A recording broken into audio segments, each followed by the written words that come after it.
Anasema nini? Isaya anamwambia Yohana sema ati mbere kuvuga Yohana aravuze ati tengenezeni njia ya Bwana. Tunganye inzira y'Imana. Haleluya. Amen. Bwana hawezi pita kwenye kuko uchafu. Ati Imana ganti yanyura ahantu hari umwanda. Haleluya. Amen. Tulikumwe. Tuko pamoja. Tengenezeni njia ya Bwana. Atutunganye inzira zima. Nyosheni mapito yake. Ugorora inzira ze. Musaki umepewa neema. Kumushaki mwahawe umugisha. Musaki umepewa baraka. Kumushaki mwahawe umugisha. Maana Musaki umetembelewa. Kuko Mushaki mwagenderewe. Nani mwana wasia? Nataka funga safina. Halilia patia simasha yako. Haliaze mnyesi. Mana rakoza. Mana siwe.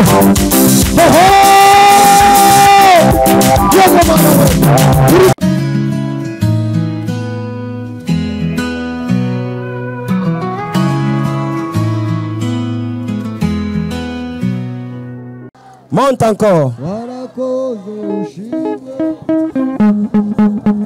Mana ushimwe mana, warakoze ushimwe mana, oh warakoze. Jésus, nous t'implorons Père pour ce temps, le moment que nous évoquons. Mana yanja ushimwe mana, warakoze ushimwe mana, oh warakoze.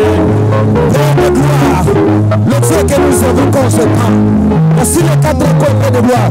Musamuli ushimwe mana, warakoze ushimwe mana, oh warakoze. Uweza wako na nguvu zako tunakualika tena, tunatangaza nguvu zako Bwana mali.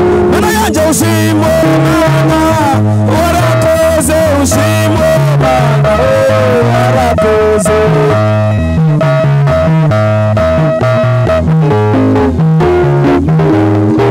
Mana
warakoze. Hallelujah. Mana ushimwe mana, warakoze. Ushimwe mana, warakoze. Hallelujah. Jésus, Jésus, Jésus. Hallelujah. Hallelujah. Amen. Yesu ashimwe. Jina la Bwana libarikiwe. Nataka mtu afungue mikono yake miwili. Atutaka kwa mtu wese zamura maboko. Fanya alama za kupokea kitu. Atigira guca gukora ikimenyetso cyo kwakira. Leo tuko ngazi za kupokea zaidi ya kawaida. Atari ndugu na musi ari inzira nyinshi zo guhembwa. Haizuru maisha unapitia. Ntabwo birareba haizuru tatizo lako. Lakini Mungu wa mahali hapa. Atari kimana ya. Mungu aliyeruhusu leo tufike hapa. Utarudia na jambo. Uratahani jambo. Utapokea kitu. Urakiri. Wewe mwenye huna gari. Wewe utafiti motoka. Utapokea gari kwa jina la Yesu. Wewe mwenye hauna parcel. Wewe utajiri parcel. Parcel kwa jina la Yesu. Utajiri parcel kwa jina la Yesu. Hauna nyumba. Wewe utajiri. Utapokea nyumba kwa jina la Yesu. Wewe mwenye hauna mtoto. Wewe utajiri mwana. Utapokea mtoto leo. Wewe mwenye hauna masomo. Wewe utajiri masomo. Kwa jina la Yesu utasoma. Jina la Yesu. Amen. Kama unaamini pokea. Nimba uchachiye byaje. Nimba unaamini pokea. Nimba wizeye byachiye. Kama unaamini pokea. Nimba wizeye byachiye. Sema napokea. Vuga ngo ndachiye. Sema napokea. Vuga ngo ndachiye. Sema napokea. Vuga ngo ndachiye. Sema zaidi napokea. Vuga ngo ndachiye. Ahimidiwe Yesu. Siasikia kule. Kama upande sijui. Pale sema napokea. Vuga ngo ndachiye. Kama ulikuwa umekaumia na magonjwa, niba wari ukumva n'uburwayi, umekunywa madawa umechoka, wewe imiti wararushe, daktari anasema uende kunyumba ukufe, ngo bamwe barakubye ngo kukuletea atari cyo kiti cha kukufa. Habari inasema ya kwamba wewe hautakufa, wewe hautakufa, bali utaishi, maana pamoja na Yesu uzima wa milele. Hakuna kulia. Anasema utakufa. Yeye anasema kama nabii wa Mungu ya kwamba wewe hautakufa. Sema sitakufa. Nitaishi. Nitashuhudia matendo makubwa ya Bwana. Uchungaji ni chimani. Heshima ni ya Mungu. Apigie Bwana Yesu makofi. Na mashimo chana. Amen. Amen. Naitwa Pastor Gislin Sibindu. Nitwa Gislin Sibindu Nkoi. Wa kanisa Eglise Pentecôtiste Bethany. Ati mvuye muri kanisa Eglise ya Pentecote Bethania. Mie ndio nasimamia kanisa. Ati ni njoo ushumzi itorero. Mie ndio baba wa kiroho hiyo kanisa. Ni njoo bose umwuka w'iryo kanisa. Amen. Amen. Na mke mmoja. Ati mfite umudamu umwe wa kike. Mfite wa mwanamke w'umukenyezi. Mwenye ameumbwa na Mungu. Waremwe n'Imana. Na watoto 4. N'abana 4 n'ubyara bana. Amen. Amen. Leo tuko na mada yetu ambayo tutazungumzia, lakini acha tusome maandiko maana wakati uko naenda. Atuno munsi hari umutwe w'ijambo turiga ariko reka dusome ijambo muri makeya. Amen. Amen. Tutasoma Luka 3 mstari wa 4 mpaka 5. Ati turasoma mu gitabo cha Luka 3 ibice 4 kugeza kuri 5. Tunasimama kuliheshimu neno. Ati duhagarare kubwo kubaha ijambo. Tuhagarare twese. Tushimame sote. Tunasoma Luka 3:4 mpaka 5 kwa jina la Yesu. Tunasoma muri Luka 3:4 kugeza kuri 5. Kama ilivyoandikwa katika chuo cha neno la nabii Isaya, sauti ya mtu aliyelia nyikani akisema, tengenezeni njia ya Bwana, yanyosheni mapito yake. Kila bonde litajazwa na kila mlima na kilima kitashushwa. Palipopotoka patakuwa pamenyoka, na palipoparuza patalanishwa. Amen. Amen. Ikala. Mwichare. Baba, tunakualika tena hapa. Yesu. Le Dieu de mon appel. le Dieu de mon ministère, le Dieu de ma jeunesse, le Dieu de ma vieillesse, Père de gloire. Mungu wa manabii, Mungu wa kohani, Mungu wa Pastor Enoke, Mungu wa Apotre Aline, Mungu wa kanisa la hapa, tunaalika bendera yako Bwana. Tunatangaza ouverture ya kamati ya kampuni yetu ya uliotangazia hapa. Hallelujah. Kamata kona ine Bwana ya watu hapa. Roho zote zisujudu mbele ya jina lako na kuamini ya kwamba wewe ni Bwana. Natangazia mapepo ya kwamba haina uwezo. Natangazia anga ya kwamba itatii mpaka tumalize kazi. Kwa jina la Yesu Kristo, jua liwake na neno lako litakurudishia utukufu leo na hata milele. Kwa jina la Yesu. Amen. Haleluya. Amen. Unaona mlima pale? Ati muri kureba gura musozi hararugo. Tuiangalie ile mlima. Tugure bura musozi. Tunaiona? Tuko turawureba. Eske tunaweza ona kule nyuma? Ariko se twareba inyuma yaho. Juu ya nini? Kubwiki. Kuko mlima. Hariho umusozi. Si vile? Si gutyo. Unajua mbele tufike hapa. Ati murabizi mbere kugira ngo tugere aha hantu. Madiakoni walifyagia. Abadiakoni bakubuye. Bakapanga biti. Abadiakoni bamye bapanga n'intebe. Bakamwangia mai. Bama bakoropa bamena hama. Kusudi watu wafike kwa watu nyuko na takata, si vile? Kugira ngo abantu baze gusohorera ahantu hagaragara neza. Yohane amezaliwa. Ati Yohana yavutse. Akazaliwa na unabii. Avuka mu gihe cy'ubuhanuzi. Amen. Amen. Na kila mtu ana unabii wake. Amen. Na buri muntu wese afite ubuhanuzi. Na kama huna unabii leo utaupata. Nimba udafite n'ubuhanuzi umusuraza kububona. Aliko vile. Ni gucyo. Yohane akatumwa na Mungu. Yohana aza gutumwa n'Imana. Akamwambia uende Mushaki. Imana iramubwira ngo ugende Mushaki. Sasa unafika Mushaki. Igihe uri buze gushika Mushaki. Utaona wa baba wa mama wako pale. Uraza kubona abapapa na waambie muimbe ushime Mana. Ngo ubabwire ngo baririmbe warakoze na gushima Imana ngo warakoze. Sapili waambie uwapatie mzigo. Ati kindi ubabwire ngo bahawe umutwaro. Niko na mzigo ndakupatia. Ati umunsi mfite umutwaro ndi buze kuguha. Haupendi upate mzigo? Ntabashaka kubona umutwaro. Uko tayari kupokea mzigo? Ati wewe maso kugira ngo uze kubona ku mutwaro. Anasema kama ilivyoandikwa na kitabu cha Isaya. Ati ngo aravuga uko byanditswe n'igitabo cy'umuhanuzi Yesaya. Isaya ni nabii ambaye alisema. Isaya ni umuhanuzi wavuze ya ujio wa Bwana wetu Yesu kuza kumwami wacu Yesu Kristo. Haleluya. Amen. Na huyo ambaye amekuwa mbele zako. Na uriya wari imbere yawe. Hakuhubiri hapana. Ntabwo aza kuhubira. Anakuja kukuandalia. Aje kugutegurira. Anakuja kuambia habari ya kwamba kuko mtu mwatakuya sema. Aje kukubwira inkuru yuko hari umuntu uraza kuvuga. Lakini mbele aseme. Anasema nini? Isaya anamwambia Yohana sema. Ati mbere kuvuga Yohana anavuze ati tengenezeni njia ya Bwana. Tunganye inzira y'Imana. Haleluya. Amen. Bwana hawezi pita kwenye kuko buchafu. Ati Imana ganti yanyura ahantu hari umwanda. Haleluya. Amen. Nyosheni mapito yake. Ati tunganye inzira ze. Ugorora inzira ze. Ambia mwenzako pale. Ziri uwo mwicaranye aho ngaho. Umwangalie ku macho. Murebe mu maso. Umwambie kama niko na shida na wewe nihurumie. Umubwira ati nimba mfitanye nawe ikibazo ungirire neza umbabarire. Hatuwezi kuwa kanisa moja.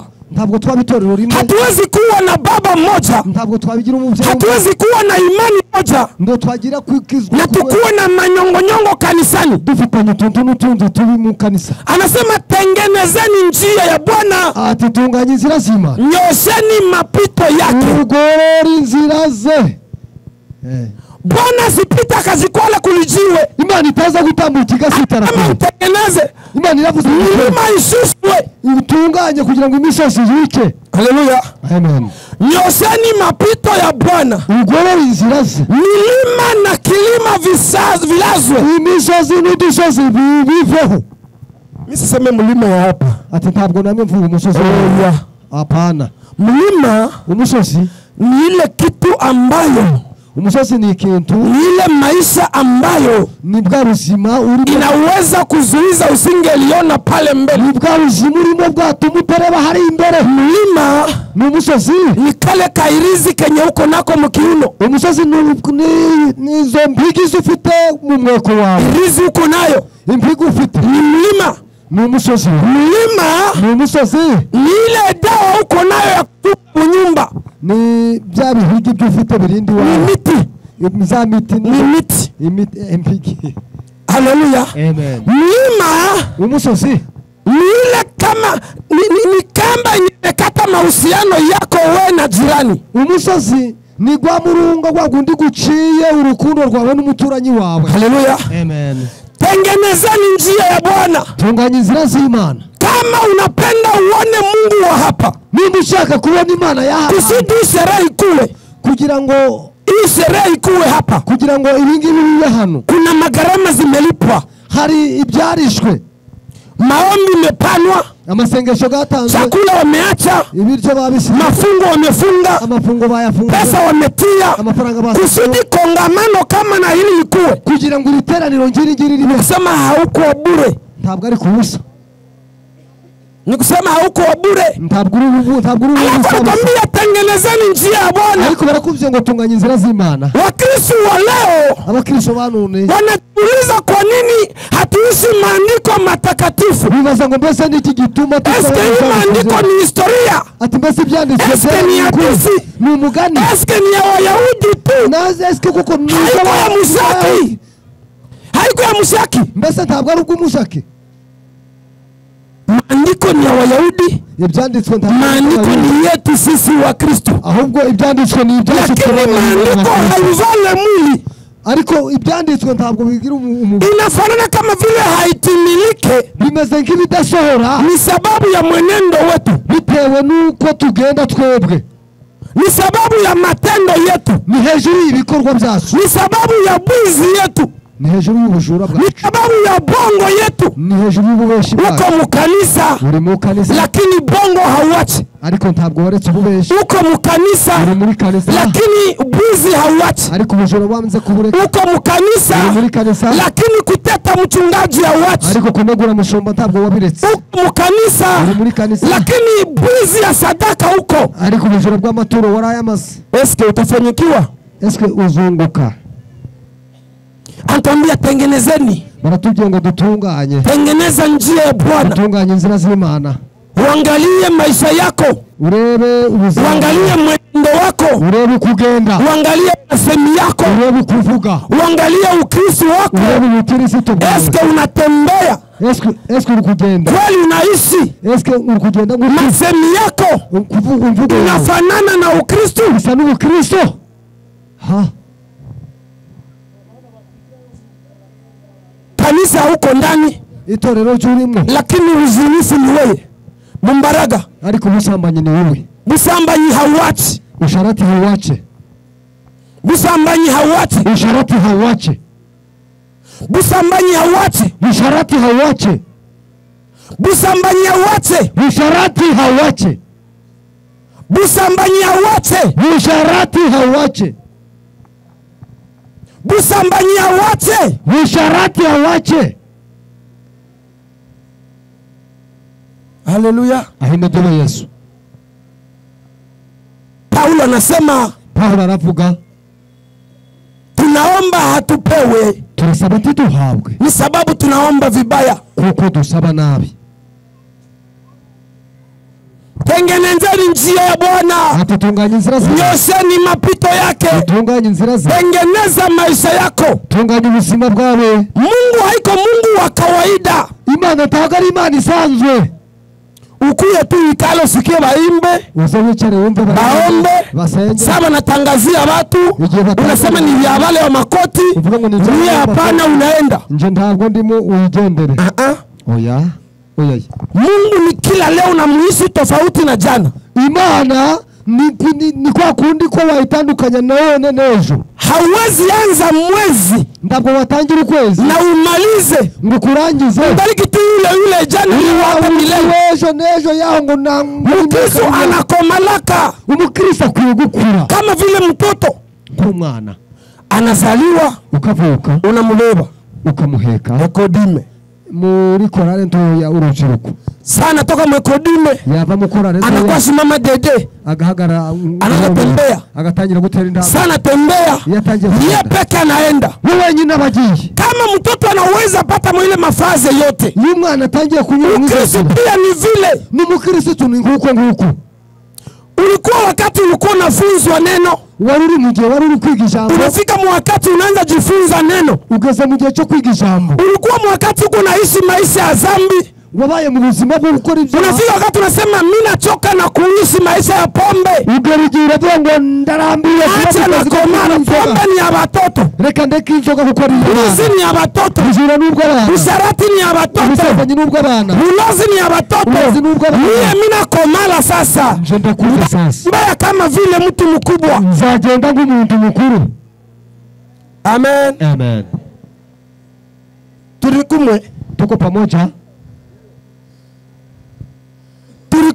tuko pamoja tengenezeni njia ya Bwana atutunganye inzira zima nyosheni mapito yake ugorora inzira ze Mushaki umepewa neema Kumushaki mwahawe umugisha Mushaki umepewa baraka Kumushaki mwahawe umugisha maana Mushaki imetembelewa kuko Mushaki mwagenderewe Mushaki imetembelewa Mushaki mwagenderewe ungelikuwa Mushaki ungeshangilia Bwana Yesu yabaye uri Mushaki ubucuri Imana hauko hapa ntabwo uri hano tunasema Mushaki haiko Mushaki ya jana tuvuze Mushaki ndari Mushaki yejo Mushaki ya jana ilikuwa kuuliza watu Mushaki yejo yari yo kwikira Mushaki ya jana ilikuwa makilio Mushaki yejo yari yo ilikuwa kuzika watu Mushaki yejo yari yo ilikuwa chuki yari y'urwango ilikuwa ubaguzi yari yo Mushaki ya leo ariko Mushaki ya leo Mushaki ya leo Mushaki ya amani Mushaki ya leo Mushaki ya leo Mushaki ya leo Mushaki ya umoja Mushaki ya leo Mushaki ya leo Mushaki ya maendeleo Mushaki ya leo Mushaki ya leo Mushaki ambao Yesu yuko hapa Mushaki yaho Yesu yicaye ahantu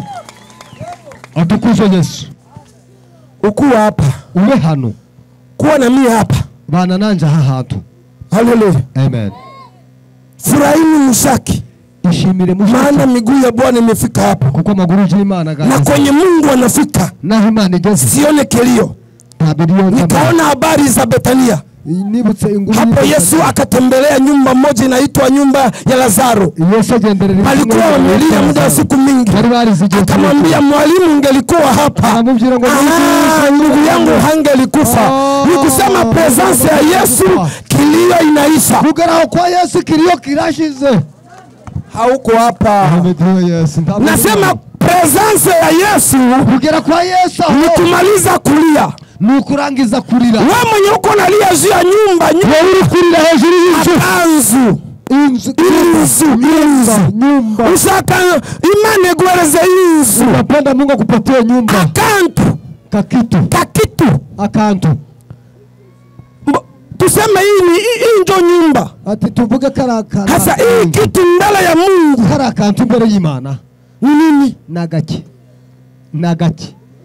na niki karakafasha niki kumana ubusa unalia Mungu akupatia gari uri gusenga ngo Imana iguhe imodoka gari uri gusenga Mungu macho ine Imana iguhe imodoka amaso ane ile kitu gani mbele za Mungu atakukantu ni kantu kimbere y'Imana oh ndoa na mimi Mungu anipe ndoa nanje Imana imbukwe injo ndoa kali akantu mbele za Mungu akakantu pasha ni bwo bukwe kusudi Mungu akupe isa itamutosha ako nini ati kugira ngo Imana iguhe kantu kakanga byavana iki lakini aka kitu mbele za Mungu atukapate ati kano kandi mbere ni sababu ya makosa na dhambi bitewe n'ibyaha byacu n'ibicumuro haleluya atukuzwe Yesu haleluya amen ndoa haiko kitu mbele za Mungu ubukwe ntabwo ari ikintu mbere y'Imana kazi haiko kitu mbele za Mungu akazi ntabwo ari ikintu mbere y'Imana uponyaji haiko kitu mbele za Mungu ukira ntabwo ari ikintu mbere y'Imana paske bile vyote ni haki yetu ibyo mbese ni droit zacu amen amen kama mtoto anakwambia papa unuzie benye umwana akubwiye ngo ngurira indazi si vile yego undonoza benye ukagenda ukagura indazi kisha nakwenda mwambia Francine ukamubwira ngo Francine kuya hapa ngwino hano kamata benyo nilomba. akira ibenye indoki Unakutana mikono ya Francine iko hako uchafu. ukaza gusanga indoki za Francine ziri mu Utamupa hautamupa? wamuha ndi wamuha Utamupa? wamuha ndi wamuha Juu ya nini? yes y'umwanda. Kama sisi wazazi Niba twebwe abavyeyi tunaweza heshimia itaratibu ya usafi mbele za watoto, isuku imbere y'abana, itakuwa mara ngapi Mungu aliye mtakatifu zaidi ya utakatifu? none se byaba kangahe kuri kangahe Imana yabera kandi hejuru yabera bose? Ndoa ni haki yako, ubukwe ni duruwa yawe, kazi ni haki yako, kugira ngo ubone akazi muri kino gihugu ni duruwa, nyumba ni haki yako, inzu n'ubushake, lakini hauipati sababu mikono yako inachafuka.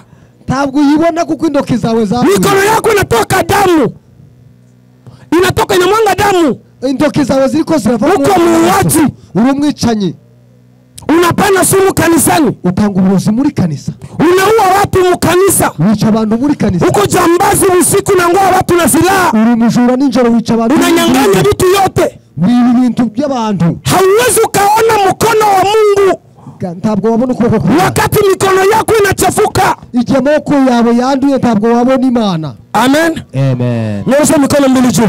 Manzamo amaboko ya babiri. Mwambie Bwana Yesu, vuga ngo Mwami Yesu, asubuhi ya leo igitondo cyano nimekuja kwako, imbere yawe, takasa mikono yangu, eza amaboko, samehe zambi zangu, abariri ibyaha, samehe zambi zangu, abariri ibyaha byanje. Nimesikia neno lako, umvise ijambo ryawe, na kuahidia leo ndagusabye none ya kwamba sitakosa tena. Ndabwo nzongera gukora unikubali leo unyemere none kama mwana mpotevu, mwana w'ikirara aliyekuja kwa Baba, waje kwa se. Leo na mie leo uhere none njewe kuja kwako, nzimbere zawe, unisamehe zambi zangu, unikubali tena leo unyemere none kama mwana wako, mwana wawe aliyepotea. Damu yako takatifu safisha mikono yangu, safisha maneno yangu, safisha kinywa changu, safisha mwili wangu. Roho Mtakatifu tawala maisha yangu, ongoza maisha yangu, fundisha maisha yangu, linda maisha yangu kwa jina la Yesu.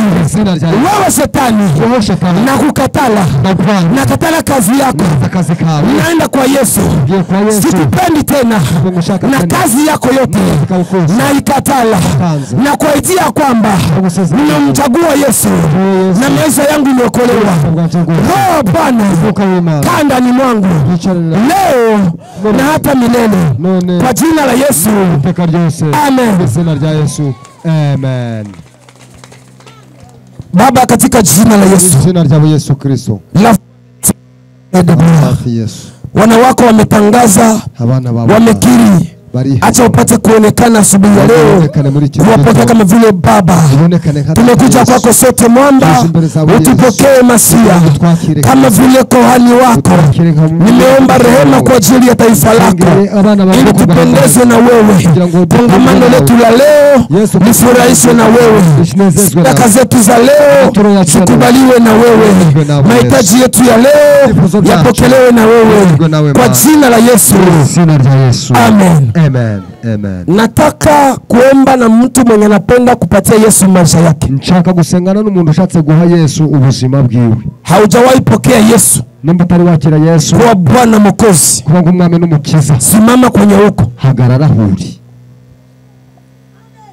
hagarara huri, kuja mbele. Wewe mwenye haujapokea Yesu, wewe mwenye haujakumpokea Yesu, utari wakira Yesu, utari wabatizwa, wewe mwenye haujawahi kumpokea Yesu, wewe utari wakira Yesu, utari wabatizwa, wewe mwenye hajawahi kumpokea Yesu, umuntu utari wakira Kristo, karibu tambuka, karibu ni yeye, ni kweli. Karibu mamangu, karibu sana. Ati karibu mchachuru, karibu. Haya basi, shangilia Bwana Yesu kwa makofi. Asante sana, asante. Mtu wa pili mwenye hajampokea Yesu, umuntu utari wakira Yesu Kristo, haujampokea Yesu kwa Bwana Mwokozi, utari wakira Yesu ng'umwami n'umukiza we. Mtu wa pili, umuntu wa kabiri mwenye kusema mimi nachoka na maisha ya kuua watu, bivuze ngo ndarambiwe n'ibikorwa bibi. Karibu. Huo mtoto mkubwa, karibu. Uyu mwana we, shangilia Bwana Yesu. Mtu wa tatu akaribia. umuntu wa gatatu naze pokea Yesu kuwa Bwana Mwokozi. Ushaka kwakira Yesu ng'umwami n'umukiza. Haujampokea Yesu, karibia. Asante. Ni mtari wa Yesu. Kati mshaki imetembelewa. Nimba mshaki yangu. Kuonyesha kwamba Yesu kwenye iko. Haleluya, haleluya, haleluya. Shangilia Bwana Yesu. Kirili bana chane. Huko ndani mkutano siogopa mpendwa. Kirili bana chane. Mpokea Yesu, njoo simama kwenye huko wewe mwenye hujampokea Yesu. Nimeshaka kwakira Yesu. Karibia umpokee Yesu. Ndio wakile Yesu. Karibia mpendwa umpokee Yesu. Watakao batizwa. Mwenye hajabatiziwa pia. Mwenye hajabatiziwa pia karibia. Ni wale hawajabatizwa. Utari wabatizwa. Mwenye hajabatizwa karibia. Utari wabatizwa.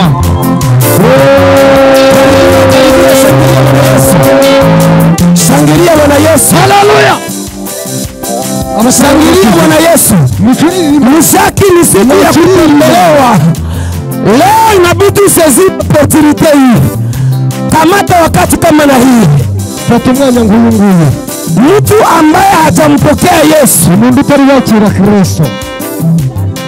Mwenye hajampokea Yesu akaribie. Mundu tari wa mwenye hajawahi kubatizwa. Mundu tari wa batizwa. Karibia. Ni wakati siku ya kumbukumbu.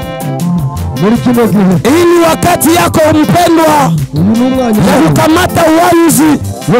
Ya kusema nataka nianze maisha na Yesu. Nataka niingie mjamaa ya Wakristo. Nataka nitoke mdunia. Niende kwenye Yesu iko. Mchungaji mwema. Inaweza kuwa mpendwa huko hapa. Lakini umebatizwa kwa maji ya kopo. Kuja ubatizo.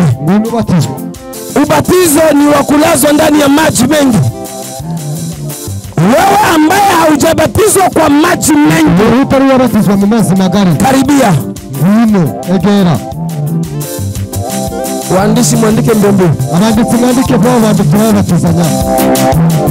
Sifa kwa Bwana. Leo ni siku ya kupokea Yesu kuwa Bwana Mwokozi. Niruhusu kwa kila Yesu kulimba kuwa Bwana Mwokozi. Wakile Yesu ng'umwami n'umukiza wawe. Ingie mjamaa ya Wakristo. Batoto ya Yesu. Bafia ya Yesu. Abakobwa ba Yesu. Bagarso ya Yesu. Abasore ba Yesu. Barafiki ya Yesu. Inshuti za Yesu. Kondoo za mchungaji Yesu. Intama z'umushumba witwa Yesu. Karibu mpendwa. Karibu. Wewe ambaye pombe umemaliza nguvu. Wewe unzoka zamaze mwimba. Kama ukipewa kazi ya leo, kazi yako. Nakuletea dawa ambayo ni Yesu Kristo. Kuja tukubatize mpendwa. Wewe ambaye mauaji imemaliza nguvu. Umeua watu, umechoka. Unasema leo mimi nachoka na kuua na mpokea Yesu. Karibia mpendwa. Wewe mwenye ulikuwa naishi na irizi. Wewe warubanye n'uburozi. Unaomba irizi. Ugasaba uburozi. Uko na burozi mu nyumba. Ufite uburozi mu nyumba. Uko na burozi mu kiuno. Ufite uburozi ku mweko. Huyo mpendwa. Leo ni siku ya kuangaje na Yesu. Guno munsi ni munsi wo kugira ngo hakuna ulinzi ya kweli kama mjina la Yesu. Sabundi bindakandika kizusi. Hakuna heshima nyingine kama mjina la Yesu. Tushangilie ule kijana, tushangilie. Shangilia Bwana Yesu. Tushangilie Bwana Yesu. Hallelujah. Yana usisangilie tu. Wale baba mishiri na siku ya decision. Wale nigeje kupata myanzuro. Leo ni siku ya decision. Wale nigeje kupata myanzuro. Simama kwenye huko wewe mwenye uko na dawa. Hagarara wewe ufite uburozi. Wewe mwenye uko na bunduki. Wewe ufite imbunda mu watu kuya. Wicha bandu nijoro mbinde. Yesu. Kuza wakira Yesu. Bwana Mwokozi. Amumwami n'umukiza wawe. Nido. Amen. Sifa kwa Bwana. Hallelujah. Atukuzwe Yesu. Hallelujah. Na Bwana sasa tupokeze Bwana. Mama Hallelujah. Hallelujah. Na kungoa mpendwa. Kila kuzibata. Unawakila Yesu. Nani mwingine? Unawakila Kristo. Nani mwingine? Unaweza kuwa. Ampokea. Unawakila Yesu. Bwana Mwokozi. Amumwami maisha yake. Haleluya mpendwa mwenye mpenda kwa Yesu.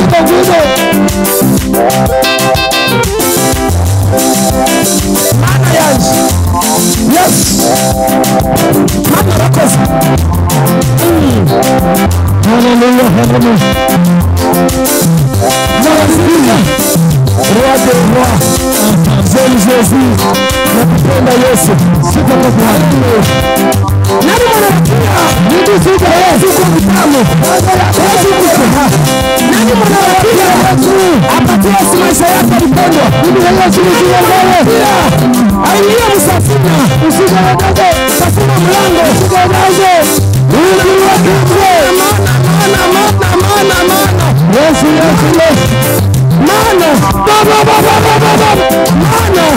Mana. Yesu. Mana.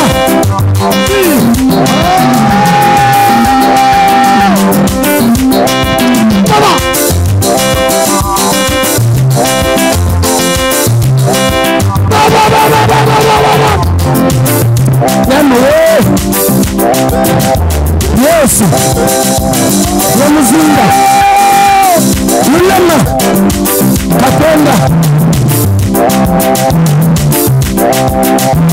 Nani mwanawakia? Nataka funga safina. Haliya patia simasha yako. Haliyaze Yesu. Mana rakoza. Mana siwe.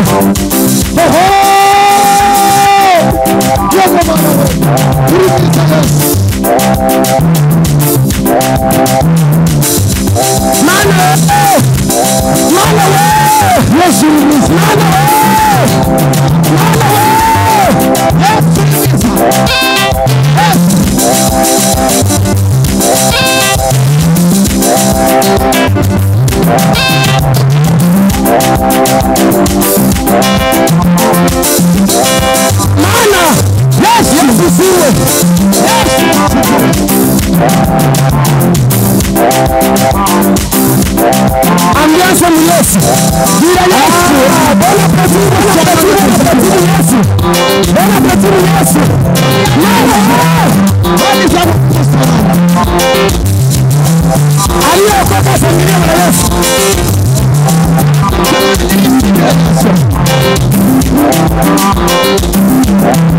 Mana. Unaweza ndio. Mana Mungu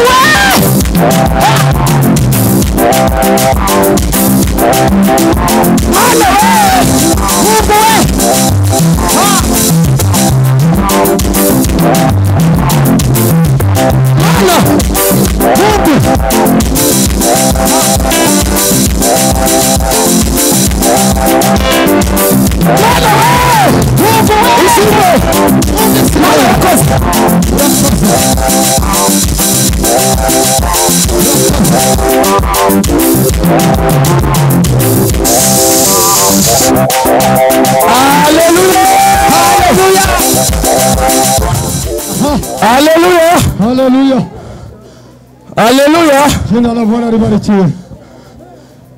Benyera kwa hapa mubangalie bien. Atubari hano mubarebe neza. Nabambia kweli. Ndabyizukuri. Nabatangazia leo. Ndabatangarije uyu munsi. Hii decision munakamata. Uyu mwanzuro mufashe. Hamutajuta kamwe. Ntabwo muzaribukura. Hamutaregrete. Ntabwo muzonjisha. Maana mnafanya chaguo nzuri. Kuko mutoye neza. Na ninawaambia kwamba kandi babwize ko Mungu aliyenituita mahali hapa. Imana yaduha. Ule Yesu mnakuwali leo. Uyu Yesu mweme. Mnakuwa nguzo mu majamaa zenu. Mubaye amatara inkingi zo mu miryango yanyu. Mupige magoti. Mukubita ibivugamiro hasi. Mutarudilia maneno nitakuwa nasema. Ati murasubiramo amagambo ndubuje. Sibyo? Si kweli.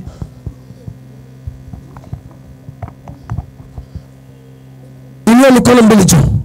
Zamura amaboko abiri hejuru. Sema Bwana Yesu. Vuga ngo Mwami Yesu. Bwana Yesu. Mwami Yesu. Nimekupokea. Ndakwakiriye. Kuwa Bwana, kuba Mwami na Mwokozi wa maisha yangu. Ubuzima bwanjye. Nimekataa shetani. Nanze shetani. Na mambo yake yote. Na kazi zake zote. N'imirimo yose. Nimekukubali. Ndakwemeye. Leo none kuwa Bwana, kuba Mwami na Mwokozi wa maisha yangu. Vuta jina langu futa izina ryanjye ndani ya kitabu cha hukumu, mu gitabo cy'irimbukiro. Andika jina langu upya, andika izina ryanjye bundi busha ndani ya kitabu cha uzima, mu gitabo cy'ubugingo. Roho Mtakatifu, umwuka w'Imana, mwalimu wa kweli, umwigisha kaa nami, yicarane nanjye, tawala ndani mwangu, abane nanjye, ongoza maisha yangu arinde ubuzima bwanjye leo none na hata milele, kwa jina la Yesu. N'imyaka yose. Amen. Yesu, amen. Mtasi watumishi wachungaji wenye bako hapa wasimame, banyoshe mikono kuombea kundi hili na kuambia Mungu aanze kuongoza maisha yao kwa tendo kama na hisi rahisi. Miongoni ya watu wengi ni anasema mimi naenda, haiko decision kwa fasiri. Atabashumba mubazunguluke bote, tubatie mukingo wa Yesu. Amina. Kumbuka siku nimeokoka bakaimba nyimbo ya wokovu numero 40. Nimeokoka na furaha na dhambi zangu zimetoka. Nataka kumtumikia Mwokozi wangu Yesu. Na pia bakanisomea andiko hiyo siku na ipana kila siku, Isaya 55:5. Inasema njoni kwangu, kuna maziwa ya bure, kuna asali ya bure, kuna maji ya bure, kuna pesa ya bure, na nitafunga nawe agano kama vile agano la Daudi. Nikamwambia Bwana, ataniweka